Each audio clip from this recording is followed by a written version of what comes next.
Crews say a 19-year-old man died after jumping into the Stones River. Now, this happened around 5 p.m. at the Manson Pike trailhead. A passerby called 911 after seeing James Patton floating in the water. Patton was pulled out of the water by a police officer and another person. He was taken to the hospital but didn't make it. 2 firefighters were hurt trying to make this rescue. By the way, this is the 3rd time in 3 days emergency crews in Rutherford County have had to rescue someone from the Stones River. Well, a sad night in Wilson County as police officers and family members remember a tragedy that happened 10 years ago today.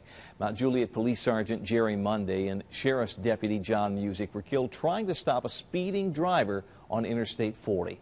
Fox 17's John Dunn spoke with family members of both of these men and has more now from the special ceremony honoring their sacrifice.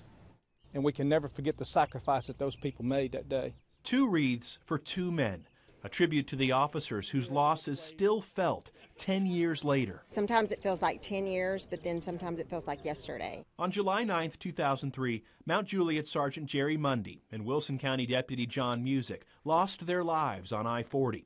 They were killed by 21-year-old Fallon Tallent, who was driving a car running from police. It happened near exit 226, which is now named for the men. Fallon Tallent was going 118 miles an hour down the interstate when Mundy and Musice threw out spike strips to try and stop her.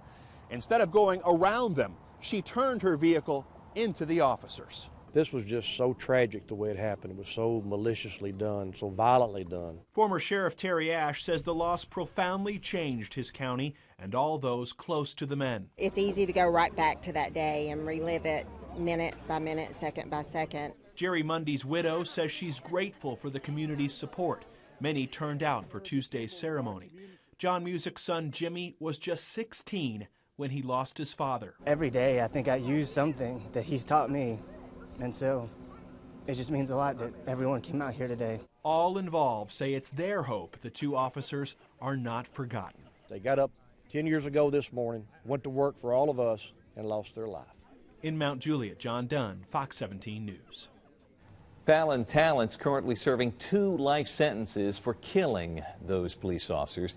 This is an updated picture of her from the State Department of Corrections. She's currently being held at the women's prison in Memphis.